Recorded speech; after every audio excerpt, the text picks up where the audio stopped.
জাতীয় পতাকা রাষ্ট্রের পরিচয়, জাতীয়তা, স্বাধীনতা ও সার্বভৌমত্বের প্রতীক। এ পতাকা তৈরিতে রয়েছে একটি গৌরবোজ্জ্বল ইতিহাস।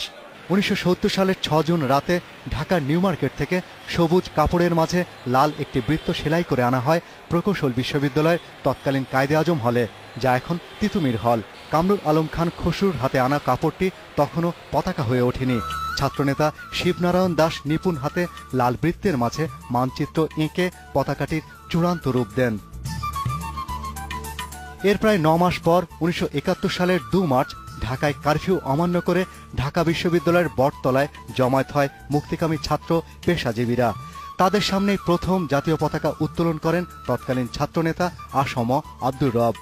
বাঙালির আত্মা, স্বাধীনতা এই পতাকার মধ্যে নিহিত। মানে দ্বিধা দ্বন্দ্ব সংশয় কাটিয়ে উঠে আর পিছনে যাওয়া যাবে না, সামনে আগানোর জন্য এই পতাকা উত্তোলনের মধ্যে দিয়ে সে দ্বিধা দ্বন্দ্বটা কাটিয়ে দেওয়া হয় যে আর অ্যাবাউট টার্ন হবে না, ফরওয়ার্ড মার্চ হবে, সামনে যেতে হবে, এই পতাকাই অর্জন করতে হবে।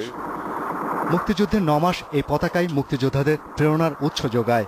দেশ স্বাধীন হবার পর 12 জানুয়ারি 1972 সালে পতাকা থেকে মানচিত্রটি সরিয়ে কাঠামোগত রূপ দেন শিল্পী কামরুল হাসান। 26 মার্চ, 16 ডিসেম্বর ঈদে মিলাদুন্নবীর দিন সব প্রতিষ্ঠানে জাতীয় পতাকা উত্তোলন ও 21শে ফেব্রুয়ারি শহীদ দিবস, 15ই আগস্ট জাতীয় শোক দিবসে পতাকা অর্ধনমিত রাখার বিধান করা হয়।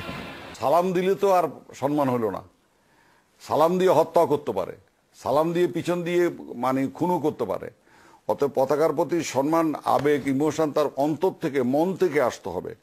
তার অর্থ এই পতাকার জন্য লক্ষ মানুষ প্রাণ দিয়েছে।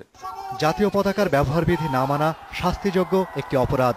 এই অপরাধের সর্বোচ্চ 1 বছরের কারাদণ্ড ও 5,000 টাকা জরিমানা কিংবা উভয় দণ্ডে দণ্ডিত করার বিধান রেখে জাতীয় পতাকা বিধিমালা সংশোধন করা হয় 2010 সালে।